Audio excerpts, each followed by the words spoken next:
विद्यार्थियों, आज हम पढ़ेंगे सुब्रमण्यम भारती द्वारा रचित महान कविता देशभक्ति की कविता जिसका नाम है यह है भारत देश हमारा।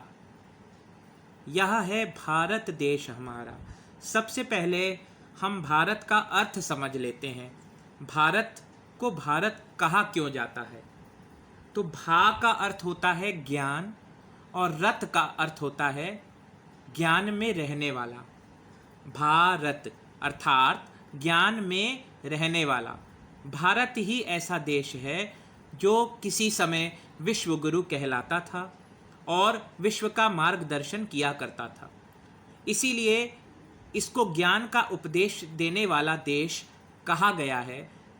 इसी अर्थ में भारत का अर्थ भा का मतलब ज्ञान और रत मतलब ज्ञान में रहने वाला, अर्थात हमारा देश ज्ञान में रहने वाला है, लोगों को ज्ञान प्रदान करता है। यह है भारत देश हमारा। अब यहाँ पर हमारा शब्द इसका प्रयोग इस कविता में क्यों किया गया है कि यह है भारत देश हमारा। ऐसे भी लिख सकते थे यह है भारत देश, लेकिन फिर कवि ने ये क्यों लिखा कि यह है भारत देश हमारा? क्योंकि जब हम किसी वस्तु या व्यक्ति को अपना मानते हैं, किसी चीज़ को हम अपना मानते हैं, तो वो हमें प्यारी लगने लग पड़ती है। फॉर एग्ज़ाम्पल हम देखते हैं उदाहरणार्थ कि अगर हम कहीं मंदिर जाते हैं तो हम अपनी चप्पलें और जूते बाहर उतार कर जाते हैं और हमारा ध्यान भगवान में कम और अपने चप्पल और जूतों में ज़्यादा लगा रहता है कि कहीं हमारे जूते या चप्पल चोरी ना हो जाए। और अगर चोरी नहीं भी होते हैं और हम दूर खड़े होकर अपने जूते और चप्पलों को देख रहे हैं और देखते देखते एक डॉग आता है, कुकुर आता है, कुत्ता आता है और हमारे जूते और चप्पलों को अगर उस पर कुछ उल्टा सीधा करने लग पड़ता है तो हमें गुस्सा आता है। लेकिन वही डॉग, वही कुत्ता अगर किसी दूसरे के जूते और चप्पलों में कुछ उल्टा सीधा करता है तो हमें गुस्सा नहीं आता, क्योंकि वो जूते हमारे नहीं हैं। तो कहने का अर्थ ये है कि अगर जूतों को भी हम अपना मानते हैं तो वो हमें प्यारे लगने लग पड़ते हैं। बच्चा कैसा भी मैला कुचैला बना हुआ हो, लेकिन माँ उसको ऐसा नहीं सोचती कि पहले उसको साफ करूँगी तब गोद में लूँगी। कैसा भी मैला कुचैला बच्चा हो, माँ उसको तुरंत गोद में उठाती है अगर वो रोता होता है और फिर बाद में उसको साफ करती है। तो क्यों ऐसा? इसलिए क्योंकि वो उसे अपना मानती है, अर्थात जिस चीज़ को, जिस वस्तु को, जिस व्यक्ति को हम अपना मानते हैं वो प्यारी हो जाती है। इसीलिए सुब्रमण्यम भारती ने कहा है यह है भारत देश हमारा। आइए चलते हैं, पंक्तिबद्ध तरीके से इसकी विवेचना करते हैं और आप इसके शब्दार्थ अंडरलाइन करते जाइएगा और जहाँ जहाँ जिस अर्थ को मैं बताता जाऊँगा उस अर्थ को अपनी पुस्तिका में अनिवार्य रूप से लिखते जाइएगा, कंठस्थ करते जाइएगा। तो पहली लाइन, पहली पंक्ति क्या कहती है? चमक रहा उत्तुंग हिमालय। हमारा जो भारत देश है इसका जो मुकुट है वो क्या है? हिमालय। उत्तर दिशा की ओर क्या है? हिमालय। तो हिमालय हमारे देश का मुकुट है। आपने इंग्लिश में पढ़ा होगा इंडिया इज़ अ सब कॉन्टिनेंट या इंडिया इज़ अ पेनिनसुला, आपने पढ़ा होगा। पेनिनसुला क्यों बोलते हैं इंडिया को? क्योंकि it has been covered by water on all 3 sides. ठीक है, तीन भागों में वो पानी से घिरा हुआ है हमारा देश, इसलिए इसको पेनिनसुला बोलते हैं। और सब कॉन्टिनेंट क्यों बोलते हैं? सब कॉन्टिनेंट इसको इसलिए बोलते हैं क्योंकि ये चारों तरफ से, 3 तरफ से तो पानी से घिरा है और ऊपर से ये उत्तर के भाग में ये हिमालय से घिरा है। यानी चारों तरफ से इसका जो भूभाग है, इसकी जो भूमि है वो एक तरह से सुरक्षित है। तो India is also called a सब कॉन्टिनेंट। चमक रहा उत्तुंग हिमालय। उत्तुंग का अर्थ है ऊंचा। यह नगराज हमारा ही है। ये नगराज है। हिमालय क्या है? नगों का राजा है। नग होते हैं ना, जैसे मेटल्स मिलते हैं, आयरन हो गया, कॉपर हो गया, गोल्ड हो गया, स्टील हो गया और मैंगनीज हो गया। जो अलग अलग तरीके के मिनरल्स मिलते हैं, जैसे आप नग पहनते हैं हाथों में, मूंगा हो गया, हीरा हो गया, मोती हो गया, पन्ना हो गया, ये सब नग हैं। ठीक है, तो मेटल्स जो हैं और जो नग हैं वो कहाँ से मिलते हैं? हिमालय के क्षेत्र से मिलते हैं। इस हिमालय के क्षेत्र को कवि ने कहा है यह नगराज हमारा ही है। अब यार जो ये ही लगाया गया है, ही जो है एक निपात है। और निपात किसको कहते हैं? हमने व्याकरण में पढ़ा होगा कि जिन शब्दों का प्रयोग किसी शब्द विशेष पर बल देने के लिए किया जाता है उन्हें हम निपात कहते हैं। अब ये जो निपात है इनका प्रयोग बल देने के लिए किया जाता है। ऐसा नहीं बोला गया कि यह नगराज हमारा भी है। अगर ये बोला जाता हमारा भी है तो इसका मतलब किसी और का भी है। लेकिन यहाँ पर कवि ने बहुत ध्यान देने योग्य सूक्ष्म बात कही है, यह नगराज हमारा ही है।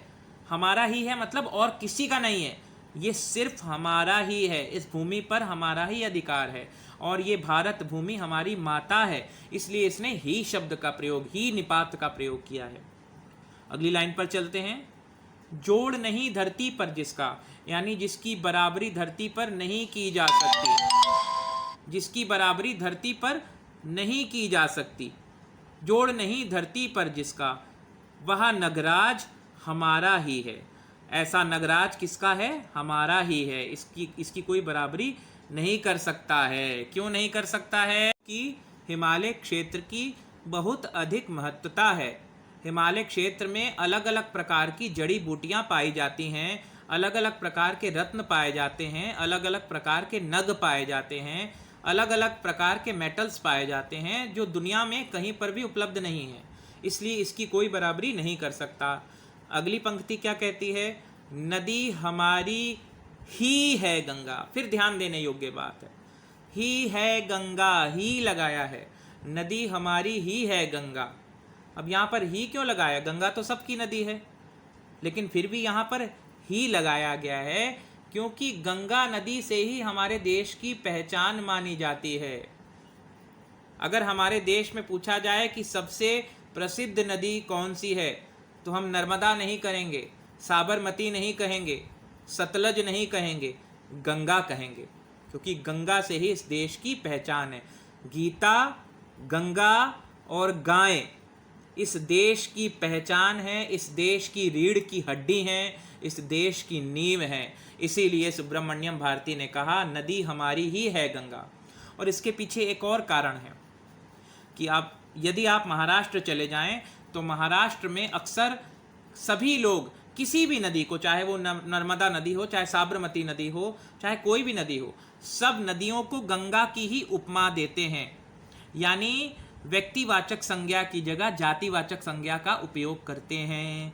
नदी हमारी ही है गंगा, प्लावित करती मधुरस धारा। प्लावित मतलब बहाती है। क्या बहाती है? मधुरस धारा। मधुरस मतलब मीठी, मीठी धार बहाती है, प्रेम की धारा बहाती है। प्लावित करती यानी बहाती है। कौन सी धार बहाती है? मधुरस, यानी मिठास से भरी हुई है। इसका पानी मिठास से भरा हुआ है। जहाँ जहाँ ये बहती है वहाँ की धरती को उपजाऊ बनाते हुए ये आगे बढ़ते जाती है और इसका जल बहुत शीतल है, मधुर है, लोगों की प्यास को शांत करने वाला है। इसीलिए प्लावित करती मधुरस धारा। बहती है क्या कहीं और भी ऐसी पावन कलकल धारा? कि ऐसी धारा क्या कहीं और भी बहती है? वैज्ञानिकों ने प्रूफ किया।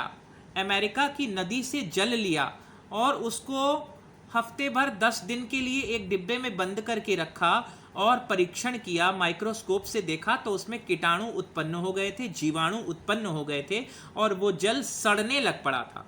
लेकिन उन्हीं वैज्ञानिकों ने हमारे देश के गंगा के जल को अपने बॉक्स में, अपने डिब्बे में भरा और विदेश ले गए। 1 हफ्ता बीता, 10 दिन बीता, 15 दिन बीते, महीना बीता, साल भर बीत गया और रोज वो माइक्रोस्कोप से चेक करते थे कि क्या इसमें कोई कीटाणु या जीवाणु उत्पन्न होता है कि नहीं होता है। तो वो हैरान हुए कि साल भर रखने के बाद भी गंगा जल में कोई जीवाणु, कोई कीटाणु नहीं लगता और गंगा जल कभी भी सड़ता नहीं है। आजकल के गंगा जल की बात यहाँ नहीं की जा रही है कि आप यहाँ प्रयागराज से गंगा जल भरिए या बनारस के घाट से भरिए। ये गंगोत्री से लिया हुआ जल था जिसका परीक्षण वैज्ञानिकों ने किया, और गंगोत्री के जल में साल भर 2 साल 3 साल कभी भी कीड़ा नहीं लगता है, कभी भी वह जल सड़ता नहीं है। इसीलिए सुब्रमण्यम भारती ने कहा, नदी हमारी ही है गंगा, प्लावित करती मधुरस धारा, बहती है क्या कहीं और भी? ऐसी गंगा नदी, ऐसी पावन धारा कहीं और भी बहती है? नहीं, ऐसी पावन कलकल धारा, क्वेश्चन मार्क, इसने प्रश्न सूचक चिन्ह लगाया है कि ऐसी पावन, पावन का अर्थ ऐसी पवित्र, कल कल धारा, कल कल मतलब इसकी जो ध्वनि होती है वो कैसी है? कल कल ध्वनि है, कल कल ध्वनि, मीठी मीठी ध्वनि है, ठीक है। तो ऐसी धारा कहीं पर भी नहीं बहती है। अगले पैराग्राफ पे आते हैं हम लोग, अगले स्टैंजा पे आते हैं। सम्मानित जो सकल विश्व में, और हमारे देश का जो गंगा का जल है, अभी मैंने आपको बताया, वैज्ञानिकों ने भी प्रूव कर दिया कि गंगा के जल में कभी भी सड़न उत्पन्न नहीं होती, गंगा का जल कभी भी सड़ता नहीं है। तो इसी प्रकार से सुब्रमण्यम भारती भी इसी का महत्व बताते हुए कह रहे हैं कि सम्मानित जो सकल विश्व में, हमारा देश, हमारे देश की संस्कृति, हमारे देश की जो सभ्यता है वो सम्मानित है सकल विश्व में। विश्व की 4 प्राचीन संस्कृतियां कही जाती हैं, भारत की संस्कृति, यूनान की संस्कृति, मिस्र की संस्कृति और रोम की संस्कृति। ये चारों संस्कृतियां विश्व की प्राचीनतम संस्कृतियों में गिनी जाती हैं, लेकिन इन सब में भी सबसे प्राचीनतम संस्कृति भारत की संस्कृति कही जाती है, क्योंकि बाकी की 3 संस्कृतियां वो नष्ट हो चुकी हैं। अब आपको वो 3 संस्कृतियां अजायब घर यानी म्यूजियम्स में देखने को मिलेंगी, लेकिन भारत की संस्कृति ऐसी है, इसकी जड़ें इतनी मजबूत हैं कि कितने ही विदेशी आक्रमणकारी आए, अंग्रेज आए, मुगल आए, तुर्क आए, ना जाने कितने आक्रमण हुए, लेकिन फिर भी यह संस्कृति आज भी अडिग है, और आज भी यह संस्कृति आंखों के द्वारा हमें प्रत्यक्ष रूप से देखने को मिलती है। आप देखते हैं जब कुंभ लगता है तो गंगा नदी के किनारे कितने लाखों करोड़ों लोग उपस्थित होते हैं। ये हमारी संस्कृति का ही महत्व है, ये हमारी संस्कृति का ही जो है वर्चस्व है, जो अभी तक कायम हुआ है, अभी तक कायम रहा है। लोगों ने इसकी जड़ों को हिलाने की बहुत कोशिश की, लेकिन आज तक ये संस्कृति कुछ ऐसी है, न मिटी, न मिट सकती है, न मिटाई जा सकती है। इसीलिए कवि कहते हैं सुब्रमण्यम भारती, सम्मानित जो सकल विश्व में, महिमा जिनकी बहुत रही है। ये गंगा जी जो हैं इनकी महिमा बहुत रही है पूरे विश्व में, सकल विश्व में, यानी पूरे विश्व में इनका सम्मान है, इनकी महिमा बहुत है। आपने सुना होगा कि गंगा जी में अगर कोई डुबकी लगाता है सच्चे मन से, तो उसके पूर्व के पाप, पूर्व के कष्ट, उसके दुख, उसके क्लेश, उसकी चिंताएं, उसके संताप, उसके अंदर जो चिंता भरी हुई है, उस सब का नाश हो जाता है। लेकिन उसमें शर्त क्या है? मन शुद्ध होना चाहिए। ऐसा नहीं कि आज पाप करके आए तो हम गंगा जी में स्नान कर लेंगे तो हमारा पाप मिट जाएगा। जाने अनजाने में किए हुए पाप गंगा जी में स्नान करने से मिटते हैं, ऐसा हमने सुना है। महिमा जिनकी बहुत रही है, इनकी महिमा बहुत है। क्यों इनकी महिमा है? क्योंकि गंगा जी के किनारे का जो लैंड है, गंगा जी की किनारे की जो भूमि होती है बहुत उपजाऊ होती है, और इतनी उपजाऊ होती है कि उसमें बहुत प्रकार की खेती हो सकती है, और गंगा जी का पानी बिल्कुल स्वच्छ होता है जहाँ से ये उत्पन्न होती है, गंगोत्री से धीरे धीरे आते हुए। आजकल तो इसमें नाले और ना जाने कितने कल कारखानों का पानी और गंदा मैला कुचैला कीचड़ इसमें जाता है, वो बात अलग है। लेकिन ये जिस गंगा की बात कर रहा है वो हिमालय से निकलती हुई गंगा, गंगोत्री से निकलती हुई गंगा की बात कर रहा है। सम्मानित जो सकल विश्व में, महिमा जिनकी बहुत रही है, अमर ग्रंथ वे सभी हमारे, उपनिषदों का देश यही है। हमारे देश में अनेक प्रकार के ग्रंथ, अनेक प्रकार के पुराण, अनेक प्रकार के उपनिषद हैं, अनेक प्रकार के वेद हैं जिनका नाम आप सभी जानते हैं। सबसे पुराना वेद है ऋग्वेद, दूसरा वेद है सामवेद, तीसरा वेद है यजुर्वेद, और चौथा वेद कौन सा है? अथर्ववेद। तो हमारे देश में अमर ग्रंथ हैं जो कि क्या सिखाते हैं? केवल हमारे देश के ही लोगों का भला करना नहीं सिखाते। हमारे देश के ग्रंथ, हमारे देश के वेद क्या कहते हैं? सर्वे भवन्तु सुखिनः, सर्वे सन्तु निरामयाः, सर्वे भद्राणि पश्यन्तु माँ कश्चित् दुख भाग भवेत्। हमारे देश की जो संस्कृति है वो विश्व का कल्याण चाहती है, विश्व का मंगल चाहती है। क्या बोलती है? सर्वे भवन्तु सुखिना, कि सभी सुखी हों, सभी निरोगी हों, कोई रोगी ना हो, सबको धन धान्य मिले, सब खुश रहें। ये हमारे देश की संस्कृति सिखाती है। तो हमारे वेद, 4 वेद, 18 पुराण और 6 उपनिषद, 6 उपनिषदों का देश है, 18 पुराणों का देश है, 4 वेदों का देश है। यहाँ के जो ग्रंथ हैं वे अमर हैं। रामायण, महाभारत, गीता, वेद, कुरान, पुराण, ये सब जो हैं अमर ग्रंथ हैं। अमर ग्रंथ वे सभी हमारे उपनिषदों का देश यही है। गाएंगे यश, हाँ सब इसका, यह है स्वर्णिम देश हमारा। हम इसका यश गाएंगे। क्यों? क्योंकि जो चीज़ अपनी होती है व्यक्ति उसकी तारीफ किए बिना नहीं रह पाता। और हमारा जो देश है, हमारी जो भारत माता है, हमारी जो भारत भूमि है, इसमें 6 प्रकार की ऋतुएं होती हैं। और किसी देश में आप चले जाइए तो लगता है कि पूरा साल गर्मी पड़ेगी या आधा साल गर्मी पड़ेगी, आधा साल ठंड पड़ेगी। लेकिन हमारे देश में 6 प्रकार की ऋतुएं हैं। 6 प्रकार की ऋतुएं, जैसे वसंत ऋतु हो गई, शिशिर ऋतु हो गई, हेमंत ऋतु हो गई, ग्रीष्म ऋतु हो गई, शीत ऋतु हो गई, वर्षा ऋतु हो गई। ये 6 प्रकार की ऋतुएं हैं। और हमारा देश अलग अलग ऋतुओं को अलग अलग समय पर इनका अनुभव करता रहा है, आगे भी करता रहेगा। तो ऐसे ऐसे देश का हम क्या करेंगे? गाएंगे यश, हाँ सब इसका। हम इस देश का यश गाएंगे, क्योंकि ना जाने इस देश में कितने कितने वीर योद्धा हो गए, इस देश में कितने कितने महान संत हो गए, जैसे गुरु नानक देव हो गए, बुद्ध हो गए, महावीर हो गए, गुरु गोविंद सिंह हो गए। ना जाने कितने कितने इस देश में ये संतों की भूमि है, ऋषियों मुनियों की भूमि है, उपनिषदों की भूमि है, वेदों की भूमि है, त्योहारों की भूमि है। क्यों? क्योंकि हमारे देश में, आपको पता होना चाहिए कि हमारी संस्कृति में 40 त्यौहार हैं। हमारी भारतीय संस्कृति में 40 त्यौहार ऐसे हैं जो खुशी के लिए मनाए जाते हैं। एक त्यौहार जाता है, दूसरा सामने आ जाता है। ऐसा क्यों? ऐसा इसलिए ऋषि मुनियों ने बनाया ताकि हमारा जीवन नीरस ना हो। जब व्यक्ति नीरस हो जाता है तो वो व्यसन में पड़ जाता है, उल्टे सीधे कामों में संलग्न हो जाता है, क्योंकि उसका दिमाग अच्छी जगह नहीं जाता। जो सत्य का संग नहीं करता वो कुसंग अवश्य करता है।